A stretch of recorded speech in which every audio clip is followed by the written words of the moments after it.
ಜೈ ಬಾಬಾ ಸ್ವಾಮಿ.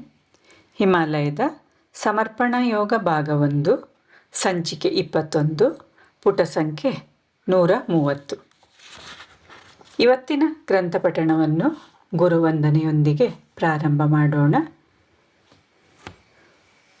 ಓಂ ಗುರುರ್ ಬ್ರಹ್ಮ ಗುರುರ್ ವಿಷ್ಣು ಗುರುರ್ದೇವೋ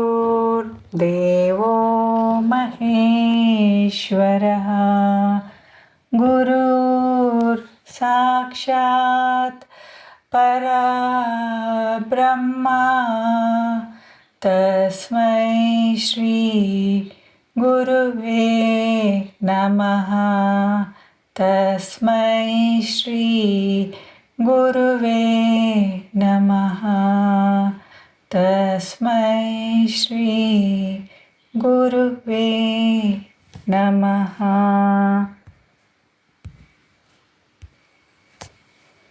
ಒಂದು ಮರವಾಗಿ ಬೆಳೆಯೋ ಮುನ್ನ ಮರ ಒಂದು ಬೀಜವಾಗಿರುತ್ತದೆ. ಅಂತಹ ಒಂದು ಚಿಕ್ಕ ಬೀಜವು ಯಾವುದಾದರೂ ಒಂದು ರೀತಿಯಲ್ಲಿ ನೆಲದ ಮೇಲೆ ಬಿದ್ದಾಗ ತನಗೆ ವಿಕಸನಗೊಳ್ಳಲು ಸ್ಥಾನ ಸಿಕ್ಕಿತೆಂದು ಸಂತೋಷ ಪಡುತ್ತದೆ. ಅದರ ಜೀವನವೇ ಧನ್ಯವಾಯಿತೆಂದು ತಿಳಿದುಕೊಳ್ಳುತ್ತದೆ. ಬೀಜವು ನೆಲದ ಮೇಲೆ ಬಿದ್ದಾಕ್ಷಣ ಅದು ಕನಸು ಕಾಣಲು ಆರಂಭಿಸುತ್ತದೆ. ಅದು ಮನಕಲ್ಪನೆ ಮಾಡಲು ಆರಂಭಿಸುತ್ತದೇನೆಂದರೆ, ನಾನು ಜೀವನದಲ್ಲಿ ಬಹಳಷ್ಟು ವಿಕಸನಗೊಳ್ಳುವೆ, ಭವಿಷ್ಯದಲ್ಲಿ ನಾನು ಒಂದು ದೊಡ್ಡ ವೃಕ್ಷವಾಗಿ ಬೆಳೆಯುವೆ. ಈ ರೀತಿಯಾಗಿ ಆ ಬೀಜವು ಭೂಮಿಯನ್ನು ಸ್ಪರ್ಶಿಸಿದ ಕ್ಷಣವೇ ಕಲ್ಪನೆಯನ್ನು ಮಾಡುತ್ತಿರುವಾಗ ಬಿರುಗಾಳಿ ಉಂಟಾದರೆ, ಬೆಟ್ಟಗಳಿಂದ ಕಲ್ಲುಗಳು ಉರುಳಿದರೆ, ಚಿಕ್ಕ ಕಲ್ಲುಗಳು ಆಕಸ್ಮಿಕವಾಗಿ ಆ ಬೀಜದ ಮೇಲೆ ಬಿದ್ದು ಅದು ನುಜ್ಜುಗುಜ್ಜಾದರೆ ಅದರ ಸ್ವಪ್ನಗಳು ಭಗ್ನಗೊಳ್ಳುತ್ತವೆ. ಆ ಬೀಜವು ಕನಸು ಕಾಣುವಾಗ ಅದಕ್ಕೆ ಆ ಕಲ್ಲುಗಳ ಬಗ್ಗೆ ಅರಿವು ಇರುವುದಿಲ್ಲ. ಆ ಬೀಜದ ಭವಿಷ್ಯದ ಮನೋರಾಜ್ಯದಲ್ಲಿ ಕಲ್ಲುಗಳೇ ಇರುವುದಿಲ್ಲ, ಅವುಗಳ ಆಲೋಚನೆಯೂ ಇರುವುದಿಲ್ಲ. ಮೊದಲಿಗೆ ಆ ಕಲ್ಲುಗಳು ಅದರ ಮೇಲೆ ಬಿದ್ದಾಗ ಆ ಚಿಕ್ಕ ಬೀಜ ಬೆಚ್ಚಿ ಬೀಳುತ್ತದೆ. ಅದರ ಮುಂದಿನ ಬಾಳು ಕತ್ತಲಾದಂತನಿಸಿ ಭಯಗೊಳ್ಳುತ್ತದೆ. ಆ ಬೀಜವು ಪುಟ್ಟದಾಗಿದ್ದರೆ ಅದರ ಮೇಲೆ ಬಿದ್ದಿರುವ ಕಲ್ಲುಗಳು ದೊಡ್ಡದಾಗಿರುತ್ತವೆ. ಆ ಕಲ್ಲುಗಳು ಅದರ ಮೇಲೆ ಎರಗಿದಾಗ ಆ ಚಿಕ್ಕ ಬೀಜ ಬೆದರಿ ಬೀಳುತ್ತದೆ.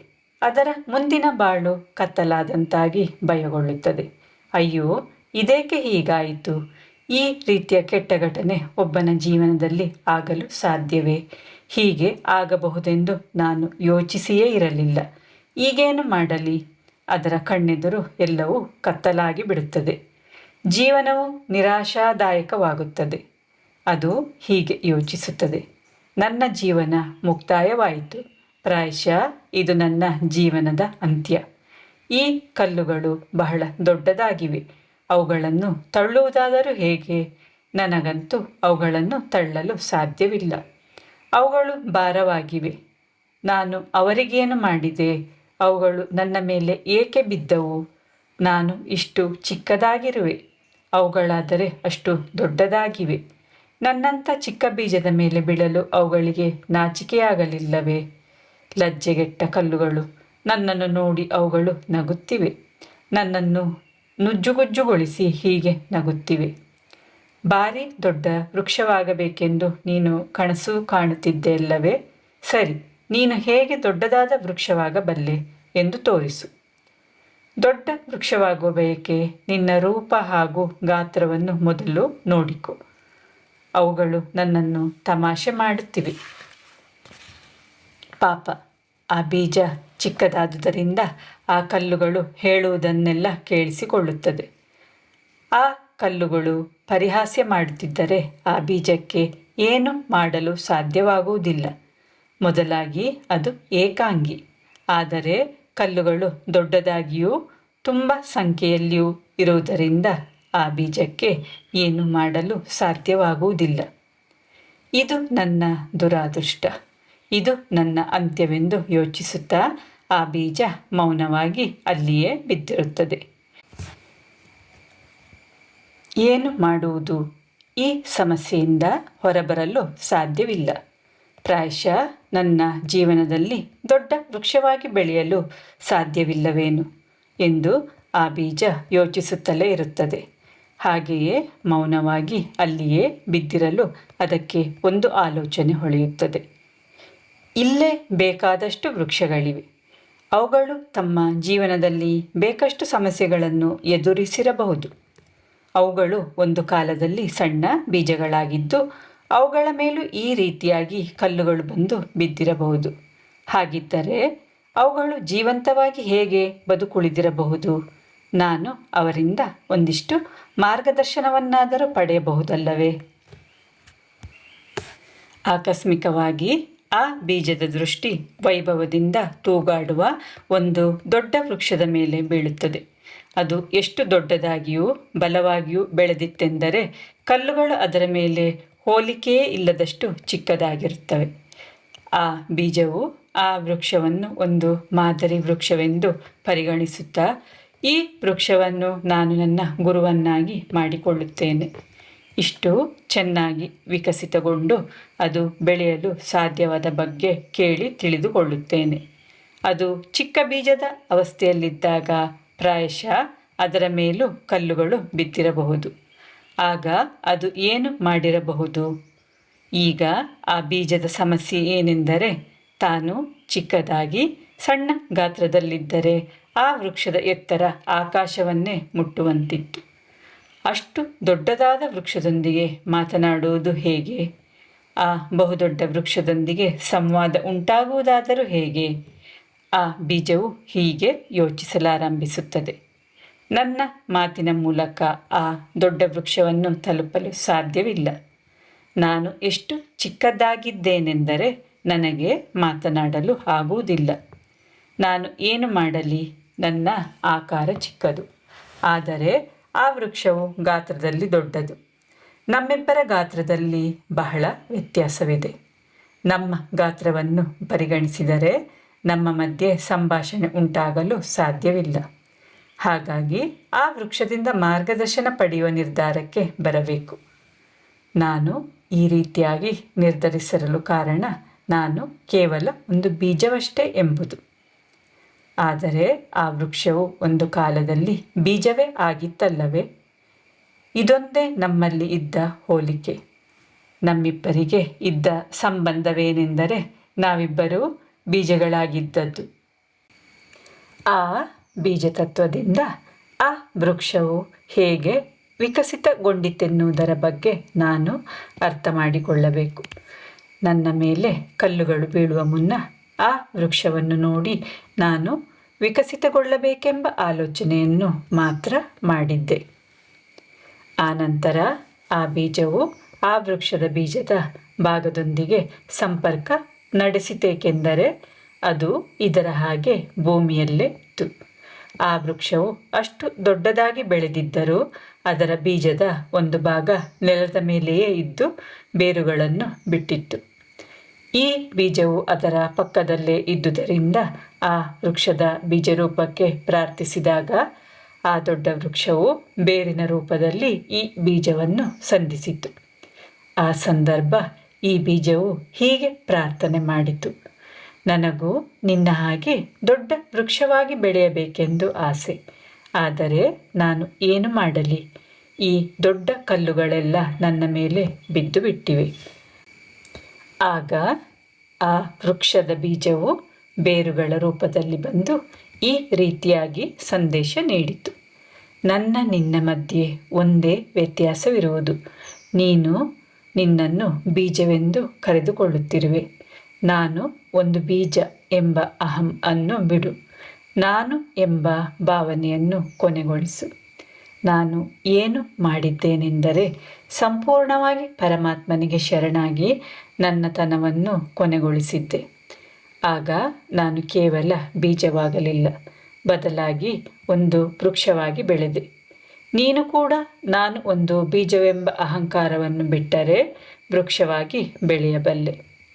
ಆಗ ಆ ಬೀಜವು ಹೀಗೆಂದಿತು: ಒಪ್ಪಿದೆ, ನಾನು ಕೂಡ ಪರಮಾತ್ಮನಿಗೆ ಶರಣಾಗುವೆ. ಆದರೆ ಈ ಕಲ್ಲುಗಳಿಂದ ಹೇಗೆ ಪಾರಾಗಲಿ? ಅವುಗಳು ನನ್ನ ಜೀವನದಲ್ಲಿ ಸಮಸ್ಯೆಯಾಗಿ ಬಿಟ್ಟಿವೆ. ಆಗ ಆ ವೃಕ್ಷವು ನುಡಿಯಿತು, ಒಮ್ಮೆ ನೀನು ವೃಕ್ಷವಾಗಿ ಬೆಳೆದರೆ ಆ ಸಮಸ್ಯೆ ತನ್ನಿಂದ ತಾನೇ ಹೋಗಲಾಡುತ್ತದೆ. ನೋಡು, ನಾನೀಗ ದೊಡ್ಡ ವೃಕ್ಷ. ಆ ಚಿಕ್ಕ ಕಲ್ಲುಗಳು ನನ್ನ ಮುಂದೆ ಎಷ್ಟು ಪುಟ್ಟದಾಗಿವೆ. ಆ ಚಿಕ್ಕ ಬೀಜ ನುಡಿಯಿತು, ಆದರೆ ನಾನು ಇಷ್ಟು ಚಿಕ್ಕದಾಗಿರುವೆ. ಆ ಕಲ್ಲುಗಳು ನನ್ನಿಂದಲೂ ದೊಡ್ಡದಾಗಿವೆ. ನಾನು ಹೇಗೆ ಅವುಗಳನ್ನು ಅಲ್ಲಾಡಿಸಲಿ?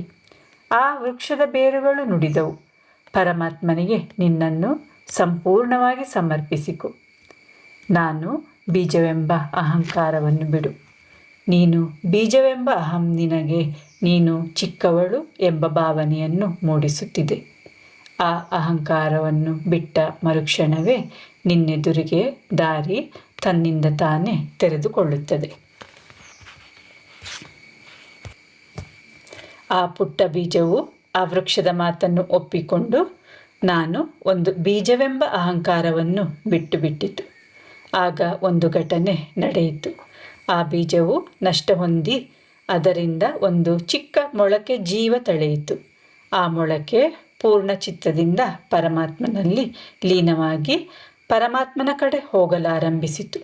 ಅದು ತನ್ನ ದಾರಿಯಲ್ಲಿದ್ದ ಕಲ್ಲುಗಳ ಮೇಲೆ ಗಮನ ಹರಿಸಲಿಲ್ಲ. ಹಾಗೆಯೇ ನಿಧಾನವಾಗಿ ಬೆಳೆಯಲಾರಂಭಿಸಿತು. ಈ ರೀತಿಯಾಗಿ ಅದು ಒಂದು ದಿನ ದೊಡ್ಡ ವೃಕ್ಷವಾಗಿ ಬೆಳೆಯಲಾರಂಭಿಸಿತು.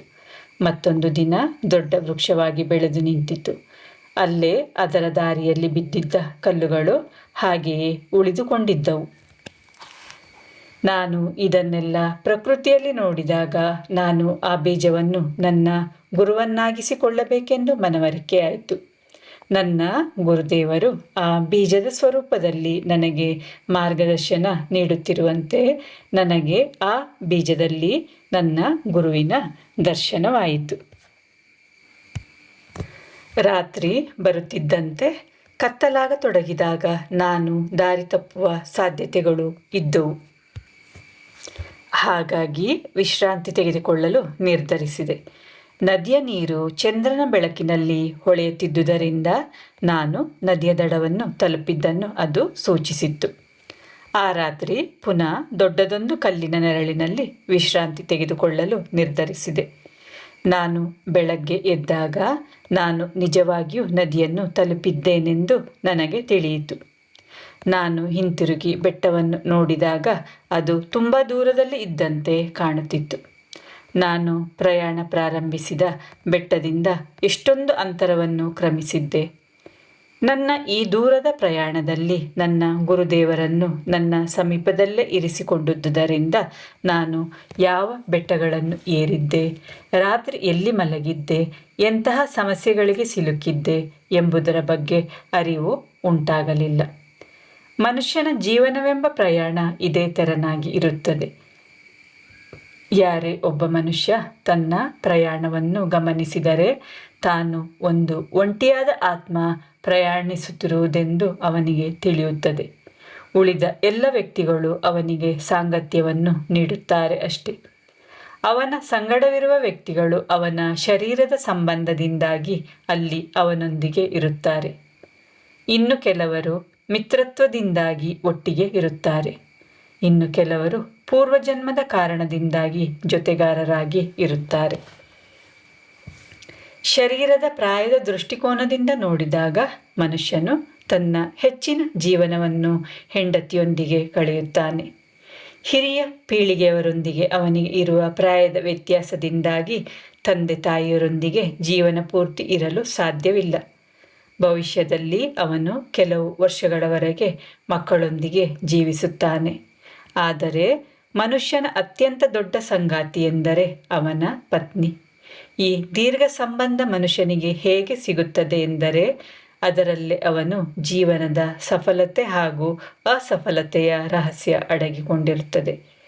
ಶಾರೀರಿಕ ಸ್ತರದಲ್ಲೂ ಒಂದು ನಿಕಟ ಸಂಬಂಧವಿರುವ ಕಾರಣ ಮನುಷ್ಯನ ಜೀವನದಲ್ಲಿ ಪತ್ನಿಯೊಂದಿಗಿನ ಅವನ ಒಡನಾಟ ಮಹತ್ವಪೂರ್ಣವಾದದ್ದು. ಆ ಒಂದು ಆಂತರಿಕ ಸಂಬಂಧದಿಂದಾಗಿ ಪತ್ನಿಯೊಂದಿಗೆ ಒಂದು ವಿಶೇಷವಾದ ಭಾವನಾತ್ಮಕ ಸಂಬಂಧವೂ ಇರುತ್ತದೆ. ಒಂದು ವಿಶೇಷವಾದ ಪ್ರೇಮವಿರುತ್ತದೆ. ವ್ಯಕ್ತಿ ಗೆಲುವನ್ನು ಪಡೆಯುತ್ತಾನೋ ಅಥವಾ ಸೋಲನ್ನು ಅನುಭವಿಸುತ್ತಾನೋ ಎಂಬುದು ಈ ಪ್ರೀತಿಯಲ್ಲಿ ಅಡಗಿದೆ. ಪತಿ ಪತ್ನಿಯರ ಸಂಬಂಧ ವಿಜ್ಞಾನ ಪ್ರಯೋಗಾಲಯದಲ್ಲಿ ಇಟ್ಟಿರುವ ಯೂಟ್ಯೂಬಿನ ಹಾಗೆ ಇರುತ್ತದೆ. ಒಂದು ತೆರೆದ ಕೊನೆಯಲ್ಲಿ 100 ಗ್ರಾಂ ನೀರನ್ನು ಹೊಯ್ದಾಗ 50 ಗ್ರಾಂ ನೀರು ಆ ಕೊಳವೆಯ ಇನ್ನೊಂದು ಭಾಗಕ್ಕೆ ಸ್ವಯಂ ಹೋಗಿ ಸೇರಿಕೊಳ್ಳುತ್ತದೆ. ಯಾರೂ ಆ ನೀರನ್ನು ತೆಗೆದುಕೊಂಡು ಹೋಗಿ ಅಲ್ಲಿ ಹಾಕಬೇಕಾಗಿಲ್ಲ. ಅದು ಅದರಷ್ಟಕ್ಕೆ ಹೋಗಿ ತಲುಪುತ್ತದೆ. ಹೇಗೆ ಈ ಯೂಟ್ಯೂಬ್ಗೆ ಮೇಲಿನಿಂದ ಬೇರೆ ಬೇರೆ ತಲೆಗಳಿದ್ದರೂ ಬುಡದಲ್ಲಿ ಕೂಡಿಕೊಂಡು ಇರುತ್ತದೆಯೋ ಹಾಗೆ ಪತಿ ಪತ್ನಿಯರು ಬೇರೆ ಬೇರೆ ದೇಹಗಳನ್ನು ಹೊಂದಿದ್ದರೂ ಶಾರೀರಿಕ ಸಂಬಂಧದಿಂದಾಗಿ ಒಂದೇ ಆಗಿರುತ್ತಾರೆ. ಅದು ಹೇಗೆಂದರೆ, ಒಬ್ಬ ತನ್ನ ಆತ್ಮಶಕ್ತಿಯ ಸಾಧನೆಯಿಂದ ಸ್ವಲ್ಪ ಆಧ್ಯಾತ್ಮಿಕ ಶಕ್ತಿಗಳನ್ನು ಗ್ರಹಿಸಿಕೊಂಡರೆ ಅದರ ಅರ್ಧ ಶಕ್ತಿಯನ್ನು ಅವನ ಪತ್ನಿಯು ಸ್ವಯಂ ಪಡೆದುಕೊಳ್ಳುತ್ತಾಳೆ. ಹಾಗೆಯೇ ಎಲ್ಲಿಯವರೆಗೆ ಅವನು ಸಂಪೂರ್ಣ ಪ್ರಗತಿಯನ್ನು ಹೊಂದಲು ಶಕ್ತನಾಗಿರುವುದಿಲ್ಲವೋ ಅಲ್ಲಿಯವರೆಗೆ ಆಕೆಯು ಶಕ್ತಳಾಗಿರುವುದಿಲ್ಲ. ಅಂದರೆ ಆಧ್ಯಾತ್ಮಿಕ ಪ್ರಗತಿಯು ಇಬ್ಬರಲ್ಲಿ ಒಟ್ಟೊಟ್ಟಿಗೆ ಆಗುವಂತಹದ್ದು. ಹಾಗಾಗಿ ಮನುಷ್ಯನಿಗೆ ಪತ್ನಿಗಿಂತ ದೊಡ್ಡ ಗೆಳತಿಯು ಹಾಗೂ ಪತ್ನಿಗಿಂತ ದೊಡ್ಡ ವೈರಿಯು ಈ ಪ್ರಪಂಚದಲ್ಲಿಲ್ಲ. ಜೈ ಬಾಬಾ ಸ್ವಾಮಿ. ಇವತ್ತಿನ ಗ್ರಂಥ ಪಠಣವನ್ನು ಮುಕ್ತಾಯಗೊಳಿಸುತ್ತಿದ್ದೇನೆ. ಈಗ ಶಾಂತಿ ಪಾಠ. ಓಂ ದ್ಯೋ ಶಾಂತಿ ಅಂತರಿಕ್ಷಂ ಶಾಂತಿ ಪೃಥ್ವೀ ಶಾಂತಿ ಆಪಃ ಶಾಂತಿ ಔಷಧಯಃ ಶಾಂತಿ ವನಸ್ಪತಯಃ ಶಾಂತಿ ವಿಶ್ವೇ ದೇವಃ ಶಾಂತಿ ಬ್ರಹ್ಮ ಶಾಂತಿ ಸರ್ವಗಂ ಶಾಂತಿ ಶಾಂತಿರೇವ ಶಾಂತಿ ಸಾ ಮಾಂ ಶಾಂತಿರೇಧಿ. ಓಂ ಶಾಂತಿ ಶಾಂತಿ ಶಾಂತಿ. ಸರ್ವರಿಷ್ಟ ಸುಶಾಂತಿರ್ಭವತು.